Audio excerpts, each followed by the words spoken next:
armyworms feed on the leaves of many plants, especially maize. Damage to maize leaves often looks worse than it is. As the plant grows, it will recover from most of the damage.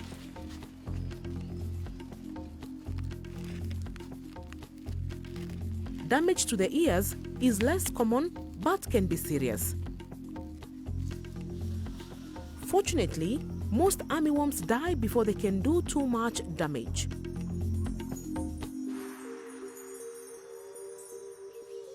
Farmers have many friends, such as ants, wasps, and ladybird beetles, who kill more than half of the armyworms in your maize field. But when farmers spray chemical pesticides, many of the farmers' friends are killed. Fall armyworm moths fly long distances and lay many eggs,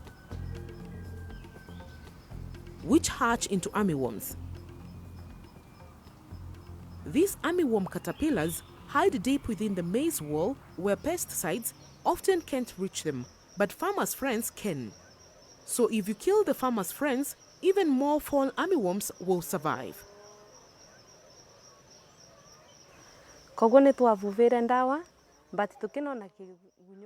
We sprayed chemicals and the caterpillar was not dying. We were left wondering. We heard people saying, "Well, this caterpillar is very dangerous because it is not dying, even after spraying chemicals." I did not know what to do because I had sprayed about 3 times and it was not dying.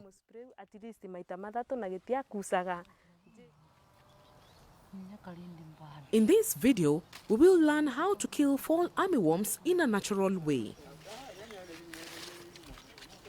But let's first hear from a trained scout in Embu County, Kenya, how to recognize fall armyworms. Kegunyo keu twetonini tukora twetonini muno. When armyworms are young, they are very small. But as they continue growing, they change color, and that is when their body expands and you can see the inverted Y on the head and the dots forming the square. When young, you cannot see these features because they are small.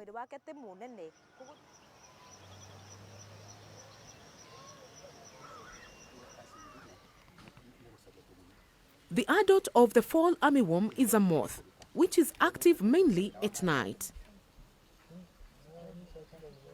Birds, bats, and spiders feed on many different insects, including moths.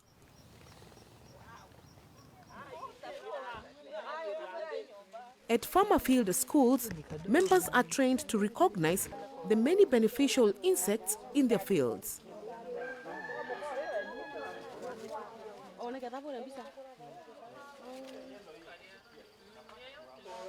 Rove beetles and earwigs feed on the eggs and young of the fall armyworm.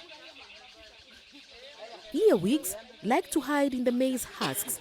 You can attract earwigs by leaving maize husks or other dry leaves in the field.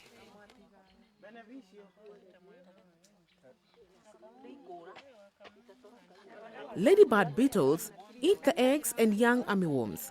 While many of us know the roundish adult ladybird beetles, few people are familiar with the young stage of the ladybird beetles. These long, crawling, black insects are actually young ladybird beetles. When these insects are adults, they become ladybird beetles.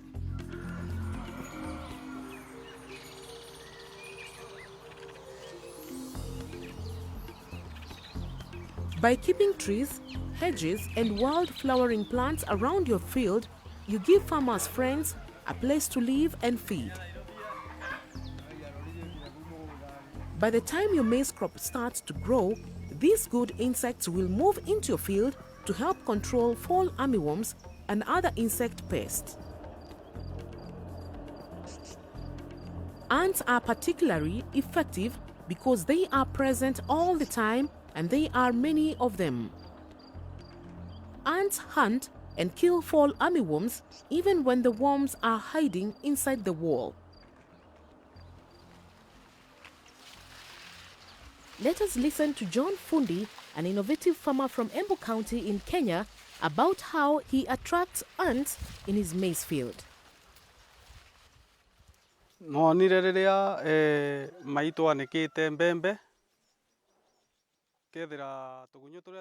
When my mother was drying maize, I saw that ants were eating the caterpillars in the maize.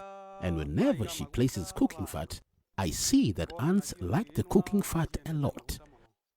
This is when I realized that if I put cooking fat on the maize, the ants will eat any caterpillar that comes. I apply when the maize is knee-high, and when it is about to flower, I smear with my finger plant by plant. But where the ants are, I don't apply because they are already there.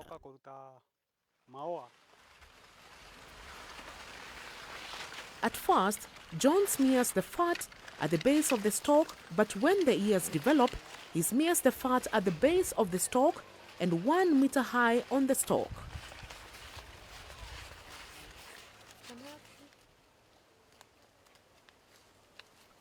Just like people, armyworms can also get sick from diseases. In the field, you may find armyworms killed by fungus. The armyworms become rigid and turn white or light green as the fungus matures and the worms die.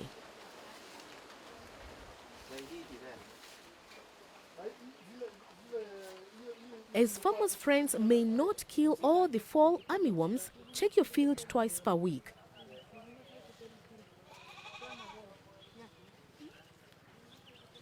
Use your hands to destroy any armyworms or their egg masses.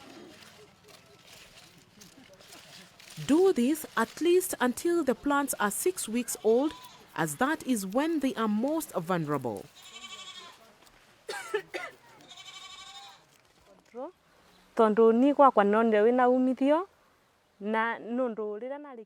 I saw the importance because when I hand-picked the fall armyworms in the field near my house, I got a harvest, while the other fields that I did not bother with did not give any harvest. In our group, we teach one another about this, and people agree to do it because they are seeing people with food.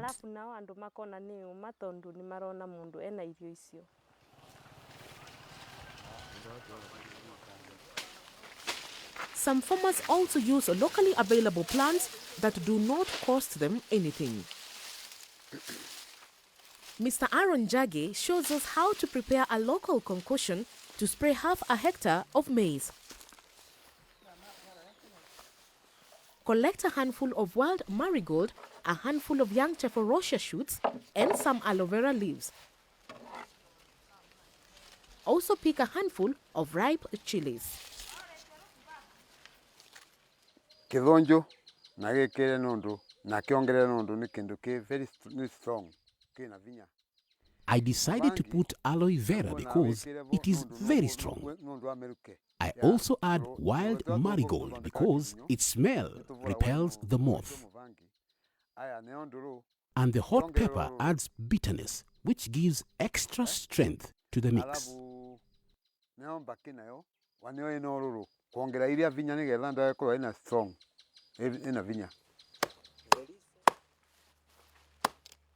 Chop all the plants up on a clean bag and put the plant parts in a pot with 6 liters of water. Boil all for about an hour and let the mixture cool down a little before sieving it.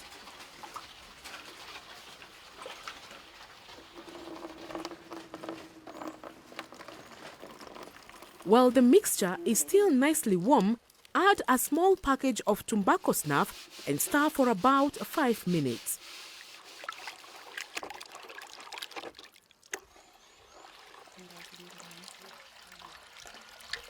Sieve the mixture several times so that there are no more particles left that could block the nozzle of the sprayer.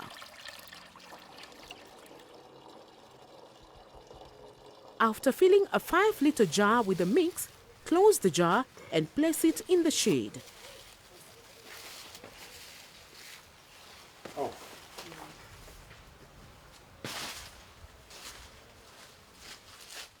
Check it the next day and if the jar is bulging, it means fermentation has started.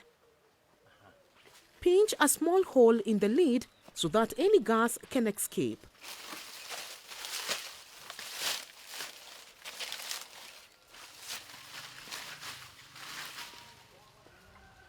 Leave it to ferment for a week.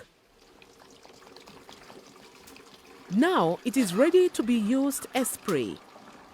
But be careful, the mixture is very powerful, so you have to dilute it. To 1 liter of the mix, add 20 liters of water.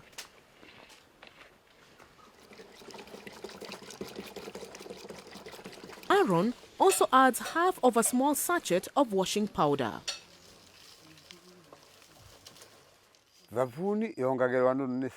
Soap is added because it is a sticker. If you don't want to use soap, the mix alone will also work. Make sure to wear long trousers, long sleeves and gloves, as the spray can irritate your skin. You can make your own mixes from local plants and try to see if they work.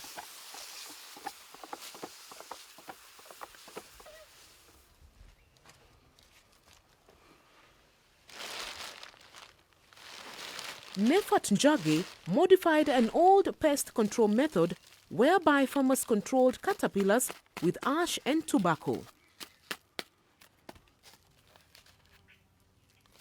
He mixes 2 small packs of tobacco snuff in a bag of ash and then adds half a bag of sand to it.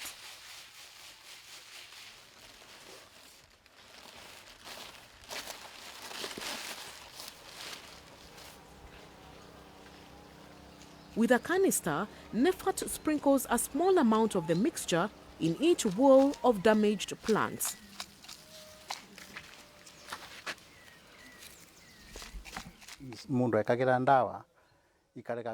People sprayed with chemicals and they were not working.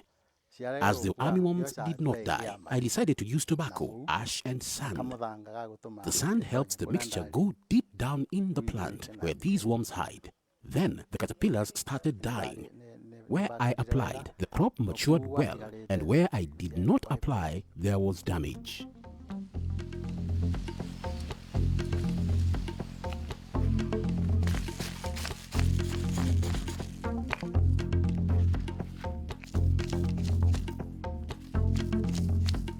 So what have we learned? The leaf damage caused by fall armyworms often looks worse than it is.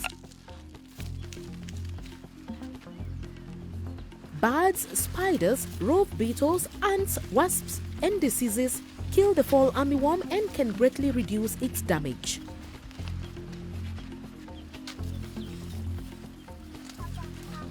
By smearing cooking fat on maize stalks, you will attract ants, which will kill any armyworms hidden in the wall. Leave trees and hedges around your field to allow these farmers' friends to live and feed. Never spray chemical pesticides, as these will kill the farmers' friends and you may end up having more armyworms than before.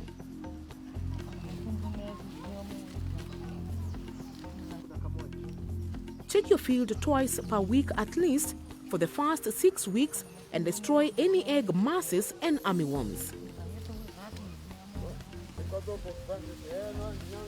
Spray infested plants with a boiled mixture of plants. Or apply a mix of ash, sand and tobacco snuff directly to infested whorls.